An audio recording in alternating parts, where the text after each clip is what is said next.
Hello friends, मैं राधिका लेकर आई हूँ आपके फेवरेट सीरियल इमली। तो आज क्या आर्यन इमली को अपने घर लाएगा? क्या उसे उसकी कमियों के बारे में बताएगा? क्या आर्यन की माँ इमली को अपने घर में एक्सेप्ट करेगी? क्या आने वाले दिनों में इमली और आर्यन की ज़िंदगी में अच्छी जगह बना लेगी? और क्या अर्पिता और उसकी मॉम के साथ इमली की अच्छी बॉन्डिंग होगी? दोस्तों, आने वाले एपिसोड काफ़ी इंटरेस्टिंग और सस्पेंसफुल होंगे। आज जब आर्यन इमली को अपने घर यानी राठौर निवास में लाता है और राठौर निवास में पार्टी चल रही होती है, जहां आर्यन की मॉम आर्यन से पूछती है, क्या हुआ इमली को? ये इतनी घबरा क्यों रही है?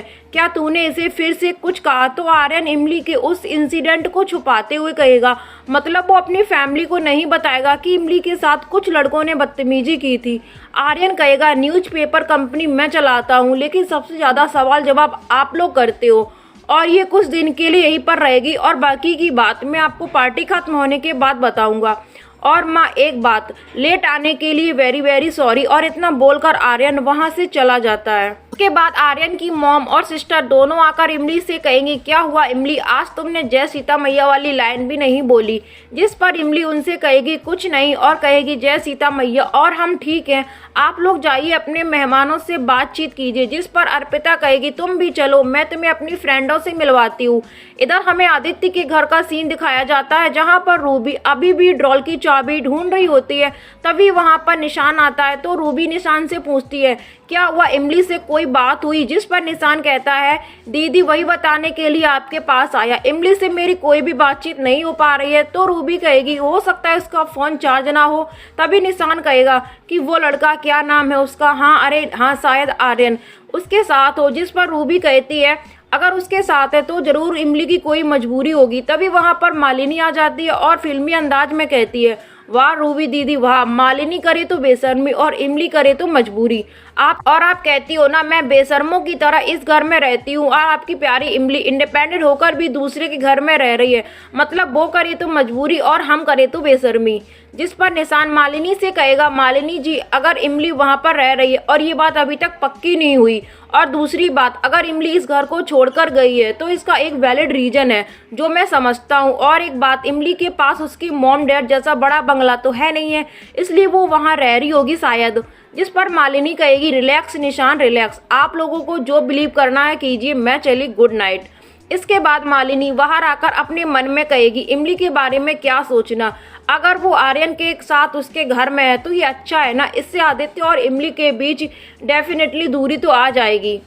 इधर पार्टी में अर्पिता इमली को सभी से मिलवाती है और कहती है, आर्यन के ऑफिस में इंटरनल है और ये मेरी बॉडीगार्ड भी है। इस पर एक लड़की कहती है, बॉडीगार्ड? तो अर्पिता कहती है, समझ नहीं आता मैं इसे क्या बुलाऊं, दरअसल इमली ने मेरी जान बचाई थी और इमली इतनी फनी है कि मुझे लगता है तुम सबको छोड़कर इमली ही मेरी सबसे बेस्ट बन जाएगी।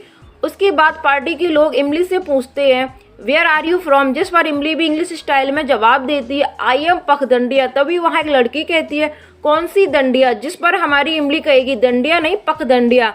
तभी एक लड़की पूछती है, तो तुम्हें दिल्ली में अच्छा लगता है या फिर अपने गांव पखदंडिया में? जिस पर हमारी इमली अपने स्टाइल में कहती है, ये तो वही बात हो गई ना कि आपको लौकी पसंद है या फिर आइसक्रीम। अब देखिए, लौकी का स्वाद अपनी जगह होता है और आइसक्रीम का अपनी जगह। इसके बाद इमली उन लोगों को पगडंडिया के बारे में बताती है कि हमारे पगडंडिया में गाय भैंस है, ताजी हवा है और सबसे बड़ी बात, वहाँ पर मेरी माँ है। उधर ऊपर से आर्यन भी इमली को देख रहा होता है। तभी उनमें से एक लड़की आर्यन के पास आकर कहेगी, एक्चुअली मैं सोच रही थी कि मैं इस पार्टी में क्यों आई, लेकिन इतने हैंडसम लड़के को देखकर मुझे मेरे सवाल का जवाब मिल गया। इसके बाद वो लड़की अपना इंट्रोडक्शन देती है और आर्यन को ड्रिंक सर्व करती है, पर आर्यन उससे कहता है, मैं ड्रिंक नहीं करता। जिस पर वो लड़की कहती है, वॉट एवर। फिर वो इमली की तरफ इशारा करते हुए कहती है, क्या ये तुम्हारी दोस्त है? जिस पर आर्यन उससे कहता है, वो मेरे ऑफिस में इंटरनल है।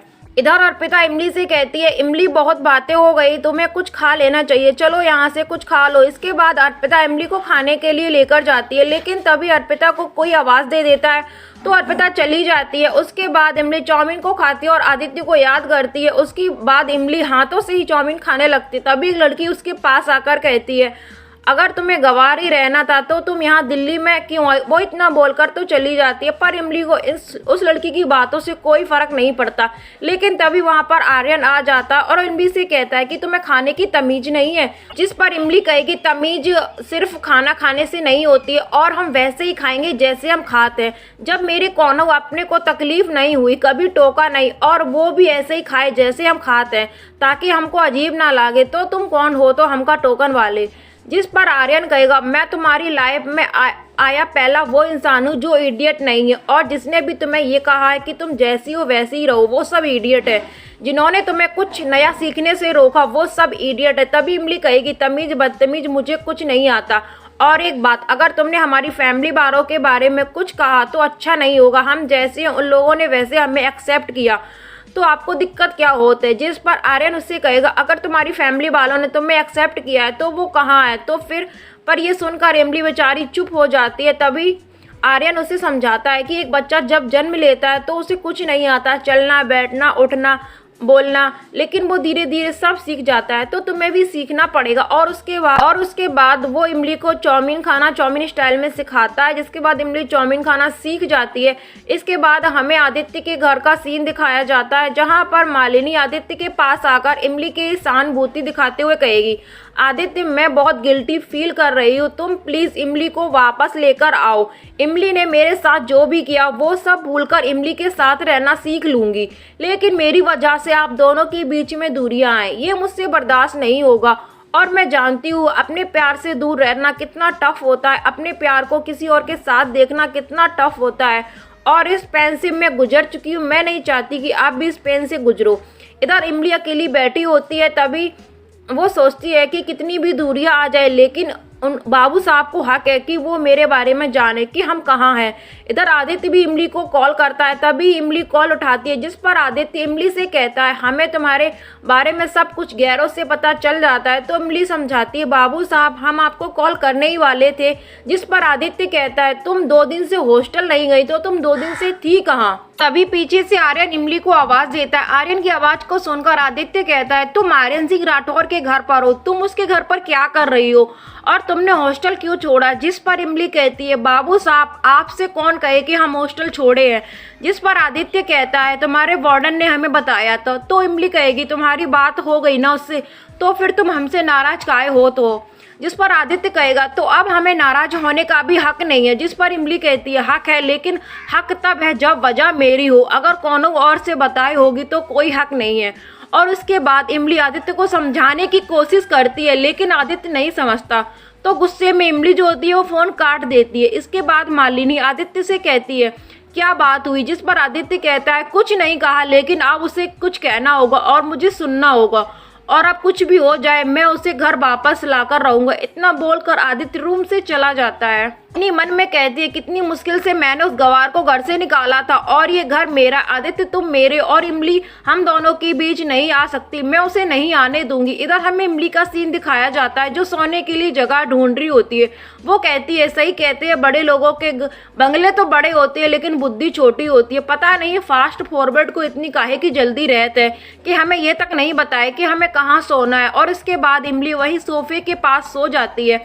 दरअसल वो सोफे पर इसलिए नहीं सोती, वो सोचती है अगर हम सोफे पर सोए तो हो सकता है सोफा थोड़ा इधर उधर हो जाए, और अगर थोड़ा सा भी सोफा इधर उधर हुआ तो फास्ट फॉरवर्ड आकर हमको 4 बात सुनाएगा।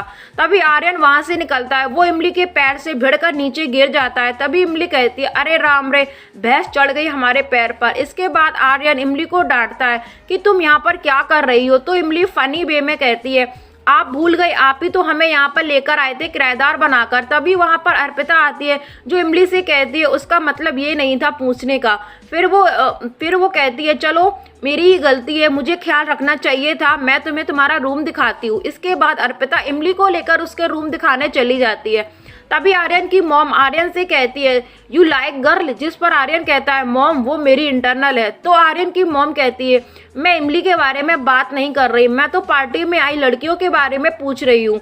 जिस पर आर्यन कहता है मॉम आपको तो पता है मुझे इन सब में इंटरेस्ट नहीं है, और वो इतना बोलकर वहां से चला जाता है। इसके बाद आर्यन की मॉम थोड़ी सी उदास हो जाती है, तभी वहाँ पर अर्पिता आकर कहती है आप उस खड़ूस की बातों में मत आइए। जिस पर आर्यन की मॉम कहती है तुझे तो पता है मैं आर्यन के सामने सिर्फ खुश होने का दिखावा करती हूँ, पता नहीं उसे उस हादसे के बाद आर्यन की जिंदगी कब बदलेगी। जिस पर अर्पिता कहती है मॉम जरूर बदलेगी, भगवान ने आर्यन के लिए जिस लड़की को बनाया होगा जब उसकी जिंदगी में आ जाएगी तो उसकी लाइफ पहले जैसी हैप्पी हो जाएगी। और यह सब बातें इमली भी सुन रही होती है, उसे समझ नहीं आता पर वो कहती है जरूर कोनो बात है जो उस खड़ूस की माँ और बहन कर रही थी। दोस्तों उस एक्सीडेंट के बाद आर्यन ने कसम खा ली कि वो ना तो किसी लड़की को देखेगा और ना ही शादी करेगा और हमेशा खड़ूस बनकर रहेगा। फिर माँ तो माँ ही होती है ना, तो वो तो उन्हें तो अपने बच्चों की चिंता होती है। अब देखना ये है दोस्तों, क्या आर्यन पहले जैसा नॉर्मल होगा, क्या इमली के आने से आर्यन की लाइफ बदलेगी। अब ये सब देखने के लिए आपको डेली वीडियो कंटिन्यू देखनी होगी, तो उसके लिए आपको चैनल सब्सक्राइब कर लेना और वीडियो अच्छी लगी हो तो लाइक कर देना। Thank you.